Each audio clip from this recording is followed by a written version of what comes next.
I return from a place of great evil, where suffering fills the streets.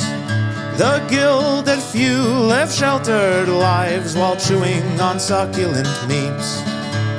When I arrived, I sought a kind soul who could take my coin for the night. To my surprise, a guard on patrol had me arrested on sight. I sat and moiled in that dank cell. I wondered and worried, what was my crime? In anguish and sorrow I wept and I yelled, and lost all accounting of time. Once a day they fed me an evil slop, tasteless starch, wet and gray. Too crude to eat, my spirits dropped, but I lived to tribunal day.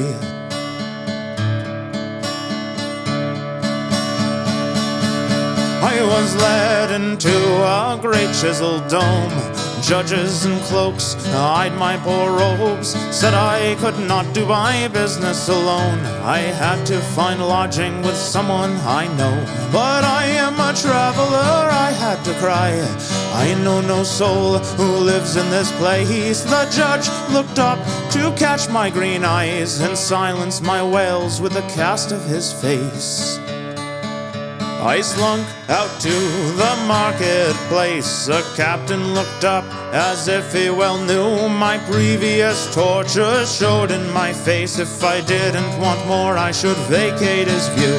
I implored every stranger I saw, but all just ignored my obvious pleas. As curfew approached, I fled those great walls, preferring to sleep in the damp with the fleas. And here I return, half starved and half drowned, but never again will I leave. To avoid all the evils of cities and towns, our right should be followed to show we believe. The old ways are best, this I have learned, so bring out your sickle and robes. Just one sacrifice left and favor is earned, and once more our harvest will grow. And once more our harvest will grow. And once more our harvest will grow.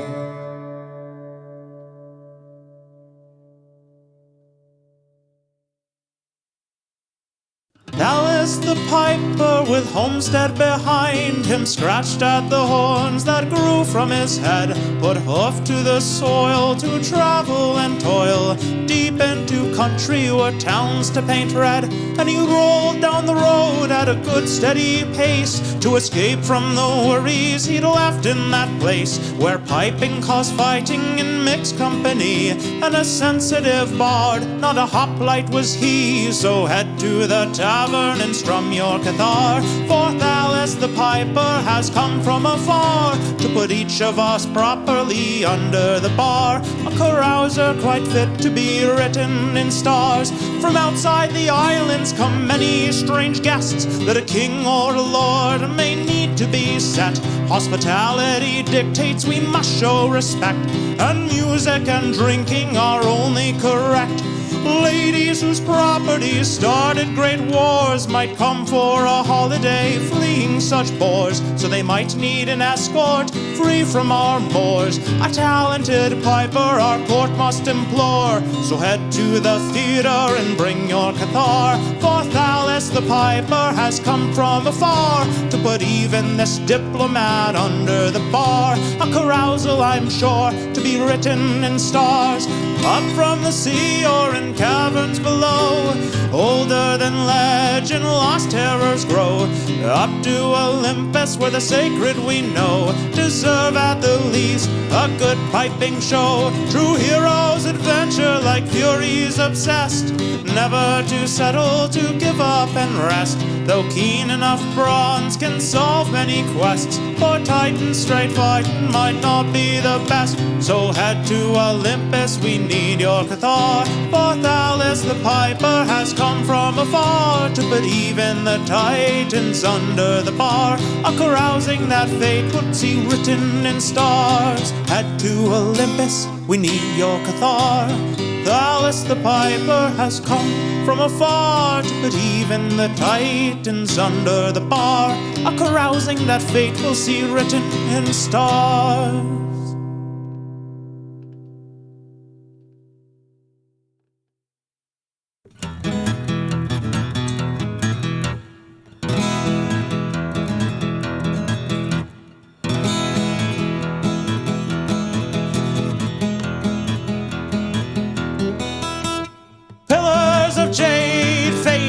in sight as we peer in Obsidian Hall.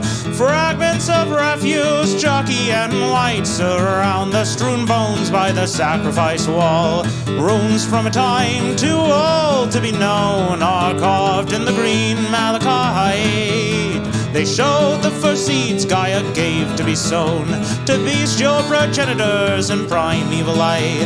The surroundings are grave, but the wall stretches on, and it tells how the first trees took hold to flourish for aeons before that red dawn, where dark brine and ruin brought horror untold. There the script changes, jagged and raw, as if a new hand went to carve. But this syntax is strange and follows no law. After that, any story is pieces and shards. Runes come to an end, the mural comes in, and the sacrifice shown in detail. The cowled-horned priest who brought the herd in, marks on the bones show what that entailed. Our party is shocked, we back toward the door, but the portal is covered by bars. Obsidian Hall comes to life with a roar. There stand druids with sickles and grotesque cathars. They strum out the notes that bring madness to bear. My comrades fell in with bare hands, possessed and transformed by some curse in the lair. My friends were no longer quite woman or man. Since then I've been trapped in this windowless cell. I cannot know why I was spared. I know I look ragged, I fear for my health. I beg for my freedom, I crave the fresh air. Let me out, just open the door. Please, my fair strangers, free me from this place. I can't stand the howls that come from the floor. Let me out, or I'll gnaw off your face. Let me out, or I'll come for you all and take your dead bones to feed the great wall. Let me out, let me out, let me out, let me out, let me out, let me out, let me out.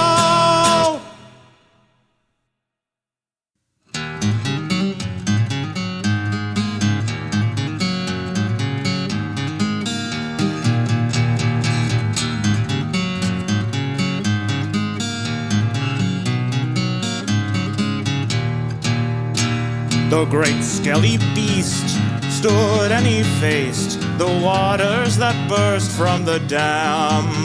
As he channeled his magic, the wall was replaced. He was blasted by cheers from town woman and man.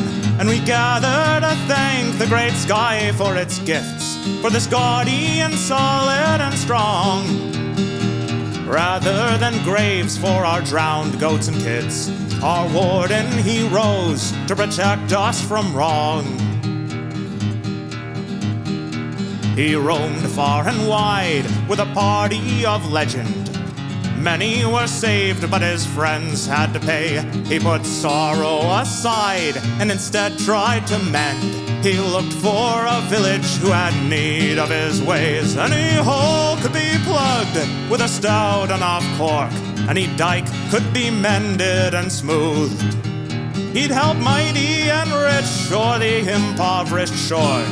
As he knew he was needed, his ravaged heart soothed. And we gathered to thank the great sky for its gifts, for this guardian solid and strong, rather than graves for our drowned goats and kids. Our warden, he rose to protect us from wrong. For he came to our village, our backwater ditch, and he saw what great misery we kept. Our bedrock would constantly roil and shift. Because of this curse, we died and we wept. In our land he found holes that couldn't be plugged, and dams that couldn't be fixed. And he knew he was needed. With a great tortile shrug, he settled, and now we can safely exist. And we gather to thank the great sky for its gifts, for this guardian solid and strong, rather than graves for our drowned goats and kids. Our warden, he rose to protect us from wrong. And we gather to thank the great sky for its gifts, for this guardian solid and strong, rather than graves for our drowned goats and kids. Our warden, he rose to protect us from wrong.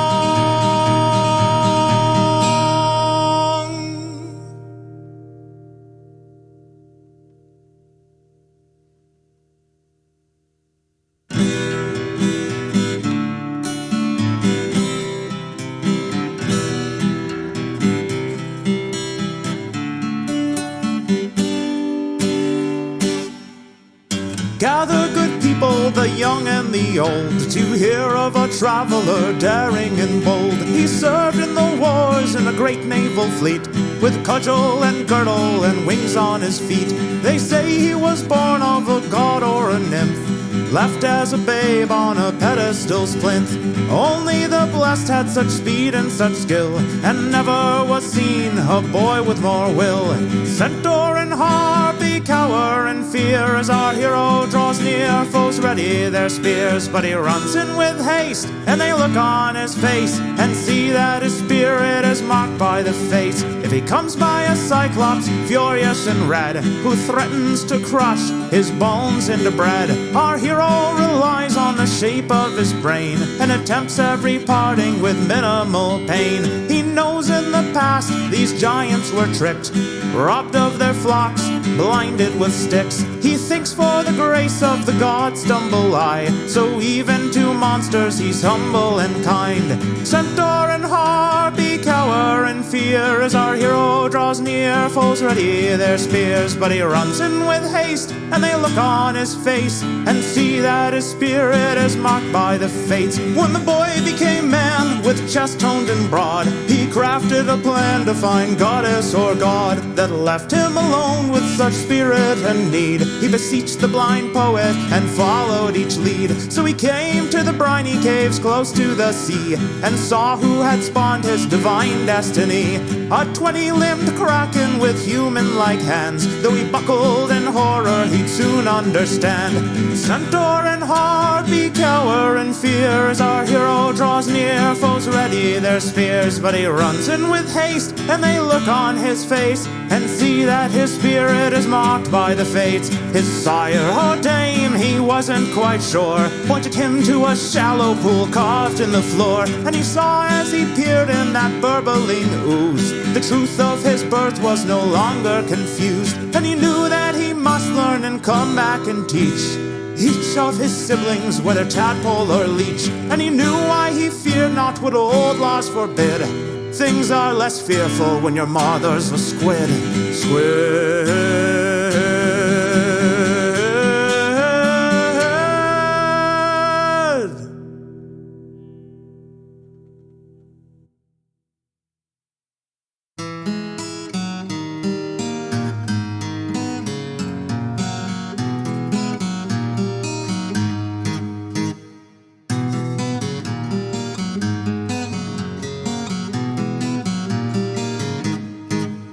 Put hope in the seals to hold us through. Have faith that the keel holds up on you. Put oar to the brine, beat the drum double time. This barge is a wreck, but it must make do. It's been barely a week since we left the safe harbor to rescue the sacrifice tied to the rock. Though we killed the sea snake, our sailcloth was raked, and the wind was too mighty to row back to dock. Put hope in the seals to hold us through. Have faith that the keel holds up on you. Put oar to the brine, beat the drum double time. This barge is a wreck, but it must make do. The strain will bring end to the rostrum and rudder if we fail to contend this murderous storm. We've got just one hope in this barrel of rope. Tie pillar to pillar, put shoulder to oar. Put hope in the seals to hold us through. Have faith that the keel holds up on you. Put oar to the brine, beat the drum double time. This barge is a wreck, but it must make do. Though close, we must pass through the crushing stones that can render our ship into planks. We have to go fast if we want to get past. Pull lookout, we need every rower in rank. Put hope in the seals to hold us through. Have faith that the keel holds up on you. Put oar to the brine, beat the drum double time. This barge is a wreck, but it must make do. Put hope in the seals to hold us through. Have faith that the keel holds up on you. Put oar to the brine, beat the drum double time. This barge is a wreck, but it must make do. Put oar to the brine, beat the drum double time. This barge is a wreck, but it must make do.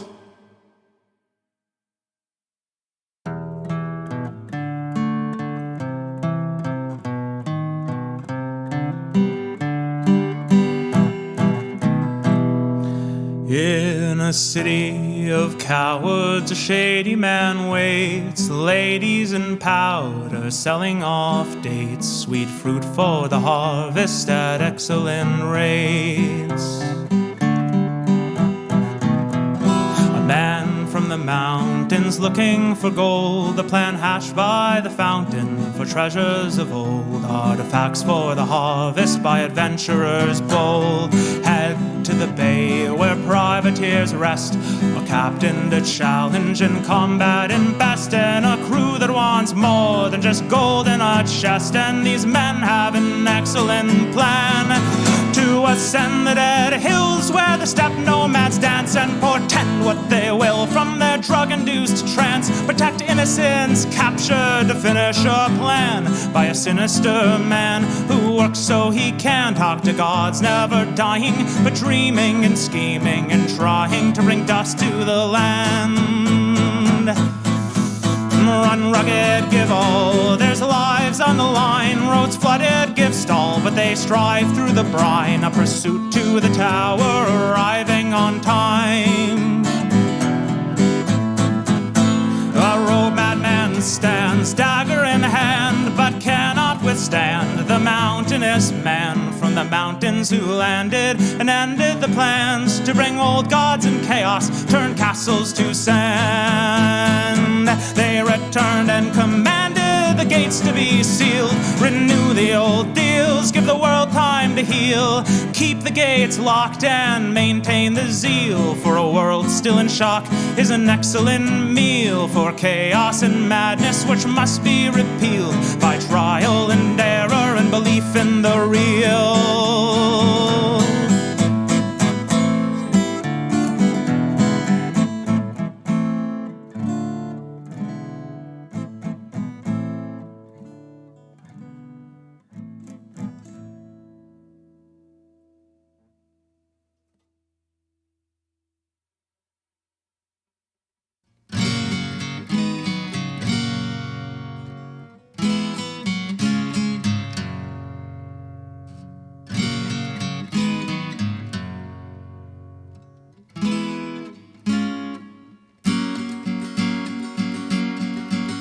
Enjoy our hospitality, our beds and bread and wine.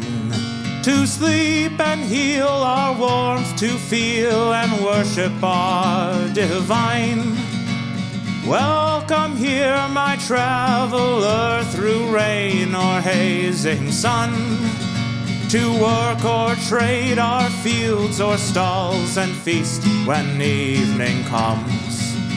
Enjoy our hospitality, our breads and bed and wine.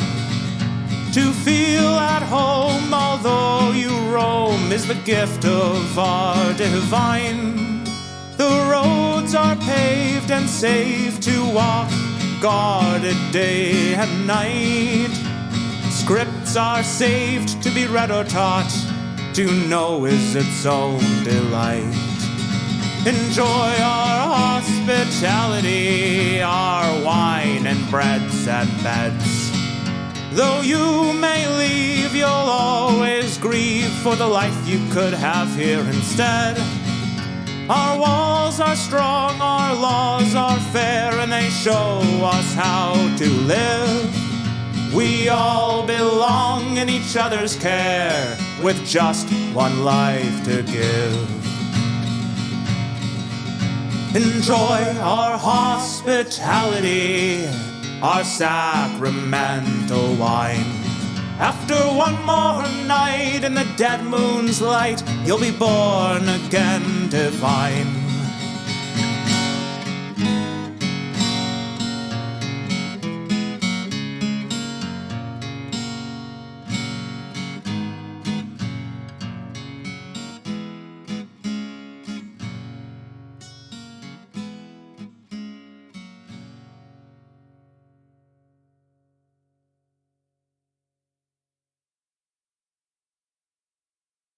Anahita, mother of water, feeds the rivers, the brooks, and the springs. The naiads are her chosen daughters, and the sea god brings her corals and rings. Our cities were built with her blessing divine by shepherds who heard her burbling call. She showed how the heavens moved over time, and with practice we spread that knowledge to all. Anahita, mother of water, feeds the rivers, the brooks, and the springs. The naiads are her chosen daughters, and the sea god brings her corals and rings. The magi are nothing without River Mother, but when learned travelers come from the west, they walk past the shrines and don't bathe in the water, instead rubbing griefs on their faces and chests. Anahita, mother of water, feeds the rivers, the brooks, and the springs. The naiads are her chosen daughters, and the sea god brings her corals and rings. We humor the men who risk such far travel, who covet our secrets for their fine polity.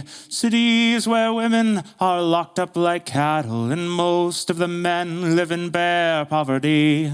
Anahita, mother of water, feeds the rivers, the brooks, and the springs. The naiads are her chosen daughters, and the sea god brings her corals and rings. We tell them the tales we reserve for such fools, easy to check with patience and time, but philosophers fail to harness such tools, preferring instead what sounds the most fine.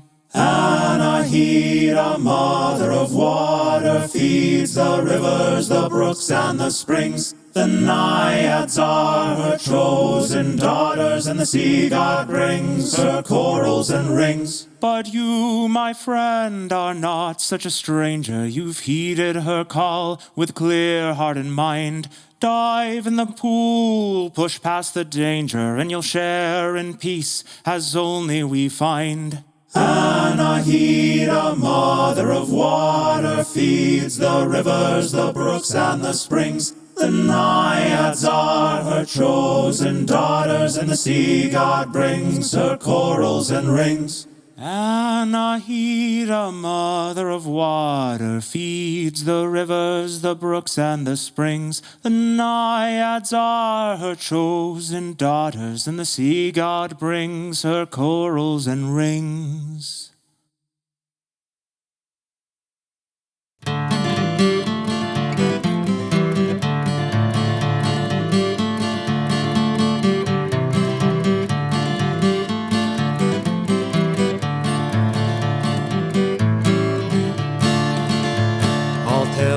The tale of a brave and noble wanderer who fell into a place not known by men for years, a place underground, older than time or longer, growing in our terrors and our fears. He played a golden lyre, had a voice of the stars. He trekked the world by boat, moving near and far, blessed by the gods. Thousands heard his voice. The world moved when he made that fabled choice. He joined the ranks of a famous noble vessel, manned by a crew of 50 heroic men, the son of a god, men who hunted and wrestled, some of which were never seen again. He angered the gods, and their vengeance slew his lover. A deadly nest of snakes left her body cold, though he knew in his heart he could never love another, and hatched a plan both foolish and bold. He played a golden lyre, had a voice of the stars. He trekked the world by boat, moving near and far. Blessed by the gods, thousands heard his voice. The world moved when he made that fabled choice.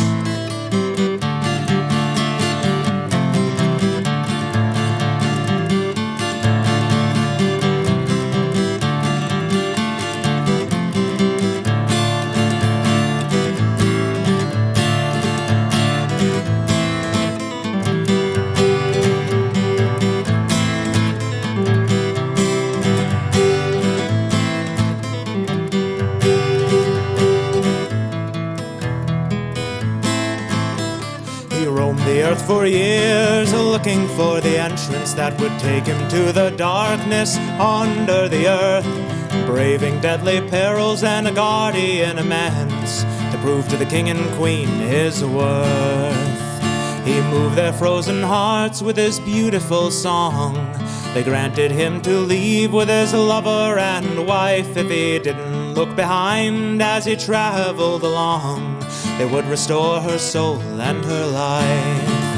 He played a golden lyre, had a voice of the stars. He trekked the world by boat, moving near and far. Blessed by the gods, thousands heard his voice. The world moved when he made that fabled choice. Alas, curiosity proved to be his downfall. He tried to steal a glance to see if the gods spoke true.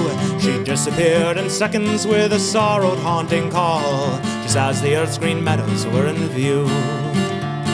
And so ends the tale of our brave and noble wanderer, who tried and failed to bring his love back to the sun. The only chance to restore his true love he squandered, and in that valley his life was undone.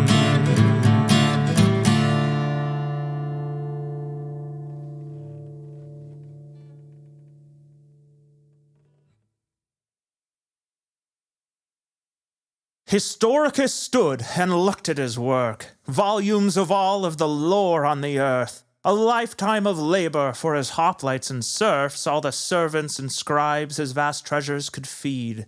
He paged through the volumes that he couldn't read. His scribes had translated and sated his needs, but he knew that the books were the greatest indeed, or so he'd been told by his huddled elites. So he summoned his guard, and the wagon was leashed, and a score of apprentices gathered beneath, with their tablets appended to defend against grief, for their lord could bring praises or scolds. He hiked up his robe of linen and gold, and gazed at his consort who had dared to grow old. He heaved towards the wagon, and without being told, his caretakers moved in to help. But for once he deferred, he'd do it himself. Though a noble, well-bred, he was in perfect health. So he swung up his leg and missed, and he yelled and tried to grab on to his staff. But his bulk was too great, and he stumbled and crashed, and there on the ground, with his saged head cracked, as he lay there and faded, he sputtered and laughed. For once he had done his own work.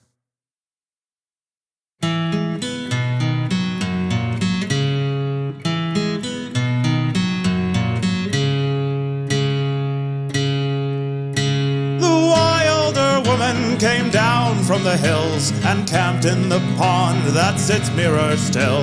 Spoke to the clod and the beaked and the billed, and rejoiced for her life was fine.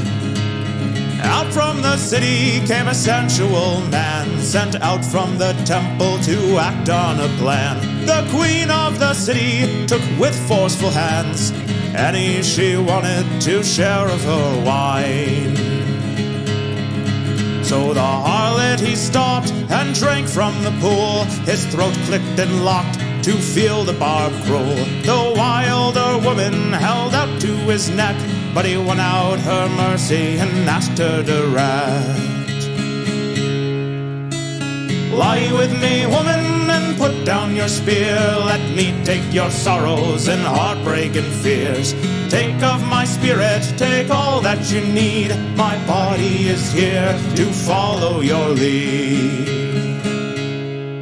After 7 vivid nights that they laid, the wilder woman grew newly afraid. The beasts were now fearful of her touch and her gaze, and she wept at what she had lost. The man saw her tears and softened the pain. He pulled out the beetles and moss from her mane. He spoke of the city and why he had came, and wept at what it had cost.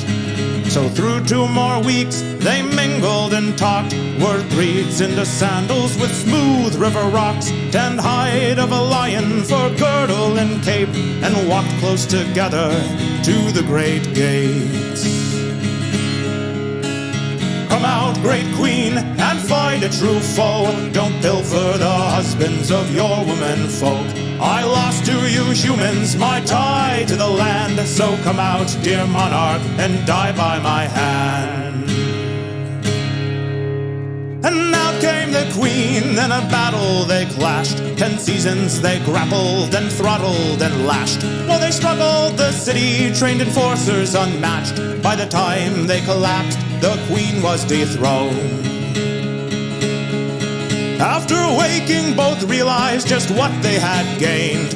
Finding another so strong and untamed, they decided for glory in the great city's fame to rove and bring great riches home.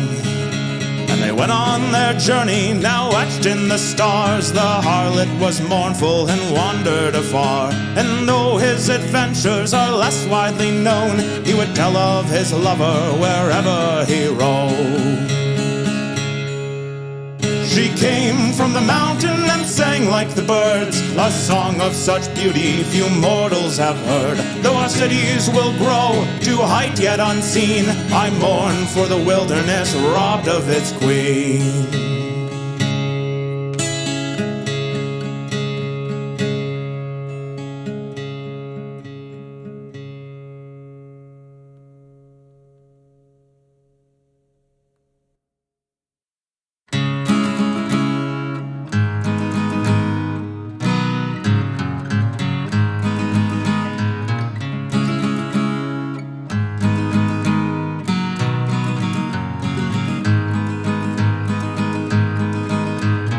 Sweet sings the siren over salt water foam.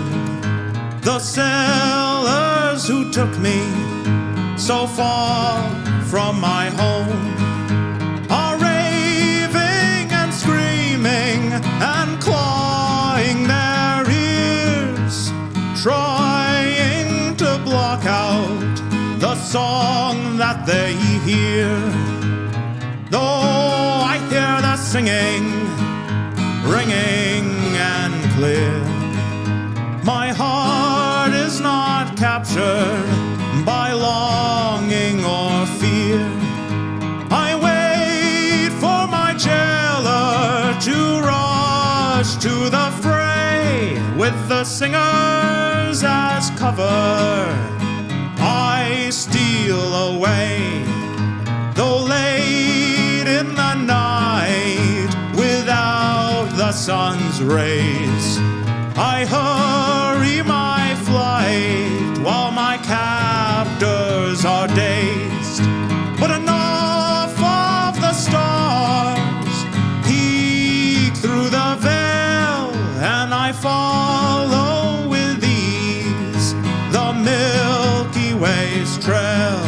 Though I'm born from the stars and I walk on the wind, I still have to hobble through sorrow and sin.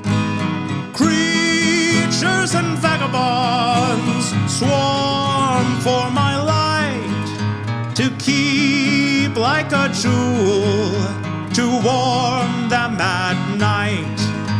I watch the Sphinx leave and stare at my palm. Though her fortune held evil, my heart is still calm. After 4 nights of riddles and terrible tests, old questions were answered, and air floods my chest. For leagues out to Stygia, the song could be heard. Over mountains and oceans echoed each word. After service and solitude, as treasure or slave, I'd live in no harem, adorn no king's grave. Though I'm born from the stars and I walk on the wind, I still have to hobble through sorrow and sin. Creatures and vagabonds swarm for my light, to keep like a jewel, to warm them at night. Though I'm born from the stars and I walk on the wind, I still have to hobble through sorrow and sin.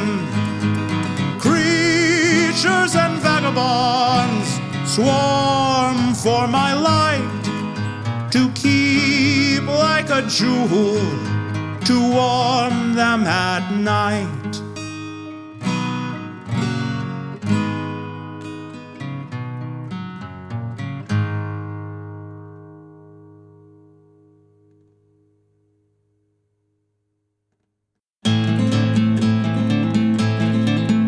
By the red pulsing glow and the hammerheads blow, our destiny pulled from the ground. With 4 crucibles cracked and our calamine brass, no longer will we be held down. Well, the fates may decree that we speak blasphemy when we choose to be free of their web. But our sisters deny that we have to die for the sins of the heaven-cursed dead. Rise against the heaven sent to keep us meek and low. The lies that warped our hooves and skin have kept us down below, as if it was hubris to want to be fed. Put clothes on our children or sleep in fine beds. If gods were so great, we'd already be dead. Our people have paid more than you know, so we bided and planned and brought in more hands. We had spies in the ranks of their priests. Over oceans and sands we reached foreign lands, and readied ourselves to rise from beneath. The foreigners came and clashed in our name. Cunning cowled cowards fled their great stones. The triumphant remained, and new kingdoms were laid by the victors who'd won their new homes. We rose against the heaven sent to keep us meek and low. We know that with their evil spent, our kingdom will still grow. Though they came from outside, they helped us to be free, to mold and to shape our own destinies, to watch the old gods turn tail and flee. Our people have won more than you know.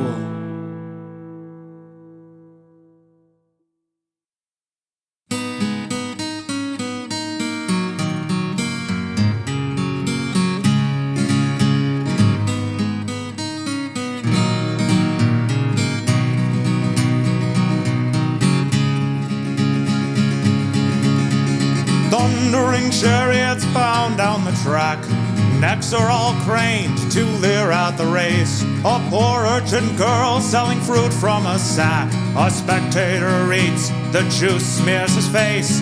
Back on the track, a horse's leg breaks. The chariot flips and screams can be heard. The crowd is excited, and for the show's sake, the other contestants each race undeterred. Is this why we quarried the stone?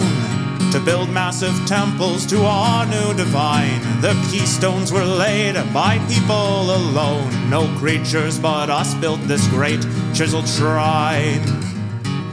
My head starts to ache as the ritual starts. I pray to the goddess of wisdom in rhyme. Though words leave my mouth with an ache in my heart, I drone with dull tone each scripted line. Though I witnessed ascension and healings, and I've lived enough time to know what we've gained. As my years grow greater, so does the feeling. No goddess of wisdom would sanction these games.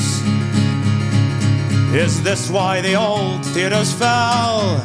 Were cooked fire stories so savage and poor? Without teaching the past, how can we tell if it's monster or goddess that we supplicate for? The forums are filled with chaos and blame, and many have gathered our help to beseech. The soldiers take bribes, and without any shame, they threaten the farmers, dismiss them as weak. So the polity riots, and I have to agree, though I've spent my whole life under vows. If my goddess exists, she's blind to our needs. Nothing holy or mortal will keep us low now. This is how we'll drive our fate. No out-of-touch gauntlet will again be revered. We'll raise our own people who have proved themselves great, and never again will we bow to our fear.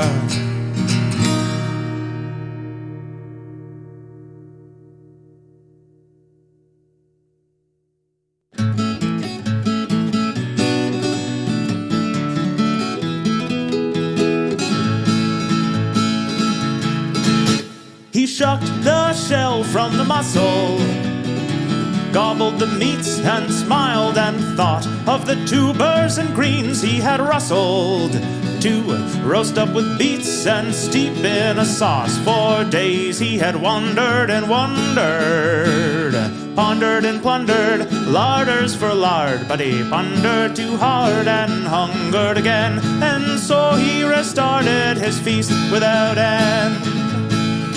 He napped in the bristles while whistled by bolts and other such missiles, launching or logged some battle or siege or bloody revolt. He finished his meal and started to nod.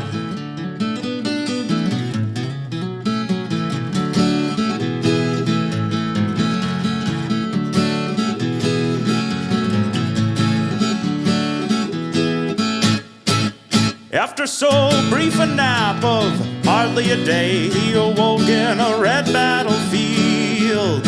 He thought of the visceral waste and decay, but just for a minute, then looked for a meal. For weeks he had wandered and wondered, pondered and plundered larders for lard, but he pondered too hard and hungered again, and so he restarted his feasts without end.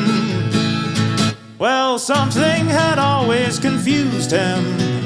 Others abused him, but he just didn't bleed, or let in the spear tips to puncture his skin. He wondered why others felt such wanted need. If you really love life, do like him, just don't die. Maintain your mask and deeply breathe in. He tried to tell folk, just refused to comply. If a psychopomp visits, send him to kin. For years he had wandered and wondered, pondered and plundered larders for lard, but he pondered too hard and hungered again, and so he restarted his feast without end. For years he had wandered and wondered, pondered and plundered larders for lard, but he pondered too hard and hungered again, and so he restarted his feast without end.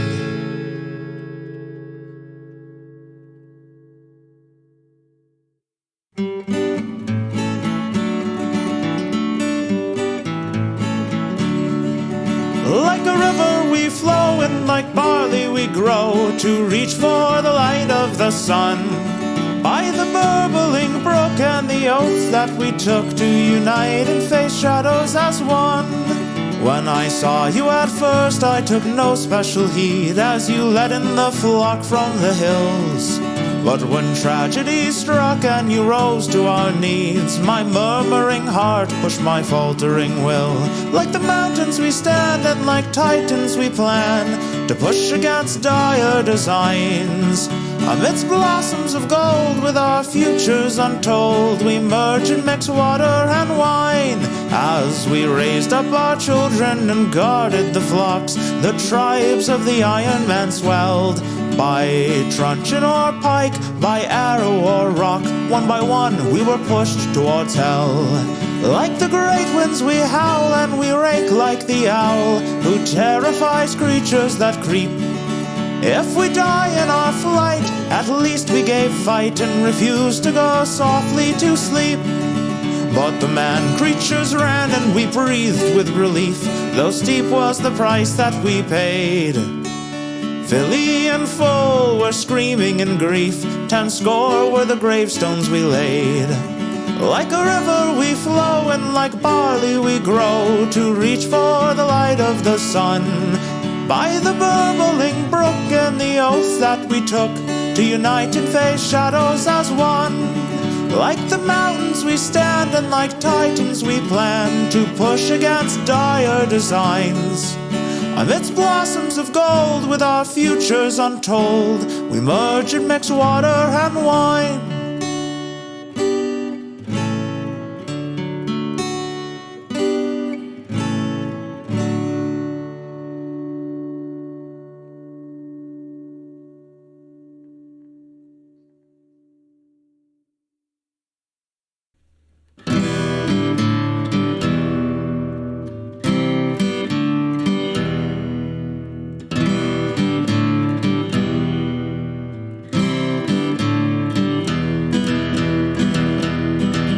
There stands here a grove where the goddess still reigns. The passing is matched by trial and game, sprinting and hurdles, discus and ball, to greet the new king as his twin brother falls. To mark the pass of the waning year, athletes gather and priests draw near, with sprigs of cypress and mistletoe. The old must die for new to grow. Hey, oh hey, the ivy and spruce finish the ritual, bring a new dawn. Dance and play and relish the truce between river and rock, cougar and fawn. The running of maidens through Appian Way starts off the games and the king's final day. Children throw flowers, the crowd is a roar. Their feet end up bloody, but pain is ignored. As the Vestal race closes, the first feast begins. A stout satyr waddles with wine on his chin. He opens his throat and velvet notes spring, as if the Green Mother herself were to sing. Hey, oh hey, the alder and spruce finish the ritual, bring a new dawn. Dance and play and worship the truce between Titan and godlings, the wolf and the fawn. As the banquets continue, the grapplers walk in, anointed in oil, clad only in skin, to wrestle and struggle and exhibit their skill, a true test of strength, constitution, and will. Hey, oh hey, pomegranate and spruce, finish the ritual, bring a new dawn. Just today we honor the truce between secrets and wisdom, lion and fawn. Discuses flung from dizzying spins, javelins thud as their heads splinter in. Targets and straw are retrieved for the stage, to build up the flame that will bring a new age. Hey, oh hey, serpent and spruce, finish the ritual, bring a new dawn. Eternity gazes and blesses our truce between power and ignorance, tiger and fawn. Fully prepared and enduring his rights, the waning king sits as they sharpen the knife. He remembers ascension and his long year was grand, as he readies the crescent moon scepter in hand. Hey, oh hey, barley and spruce, the ritual's done, we gaze at the dawn. Eternity kneels, blessing our truce between chaos and order, Venus and fawn. Hey, oh hey, barley and spruce. The ritual's done, we gaze at the dawn. Eternity kneels, blessing our truce between chaos and order, Venus and Fawn.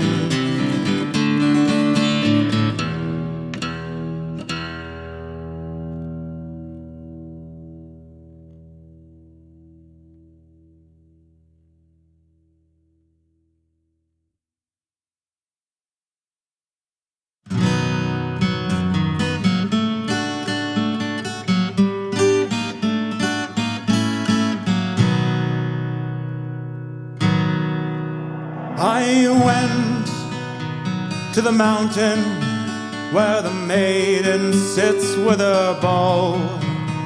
Amidst the groves of cypress, I begged her for to know. I said, maiden, will you tell me what is on my woman's mind? Can I slay a boar or harpy to put our suffering behind?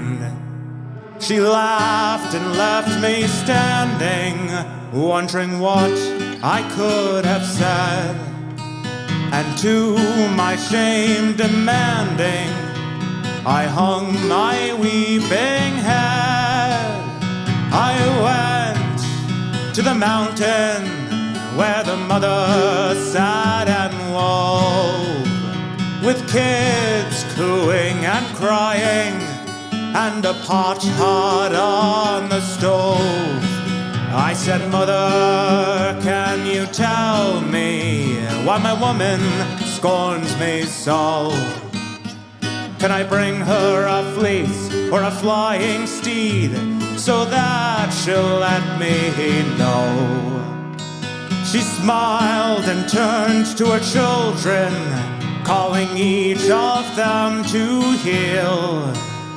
She too ignored my question, but shared with me their meal.